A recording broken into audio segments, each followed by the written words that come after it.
Welcome. If you want to keep your Chrome experience consistent across devices, but only want to sync your browser settings on your mobile device, you're in the right place. Today, I'll walk you through the updated steps to enable settings sync only in Chrome Mobile. Let's get started. First, open the Chrome app on your mobile device. Look for the three-dot menu icon, usually located at the top right corner of your screen. Tap on it to open the menu. Next, scroll down and tap on Settings.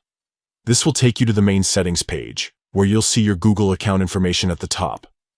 Just below your account name, you'll find an option labeled Sync. Go ahead and tap on Sync to continue. By default, Chrome might have Sync Everything turned on.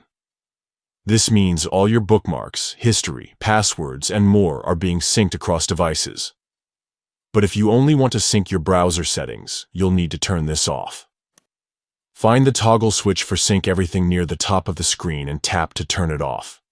Once Sync Everything is off, you'll see a list of individual items that you can choose to sync. Look for the option labeled Settings. This is the only item you want to enable, so toggle on Settings and make sure all other options remain off. That's it.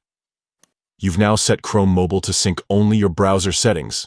This means your preferences and configurations will stay updated across your devices, but your other data like bookmarks, history, and passwords won't be shared. Customizing sync like this helps you maintain privacy and control over your browsing data, while still enjoying a seamless experience with your preferred settings wherever you use Chrome. If you found this guide helpful, consider sharing it with others who want more control over their Chrome sync options. Thanks for watching, and enjoy your personalized Chrome experience.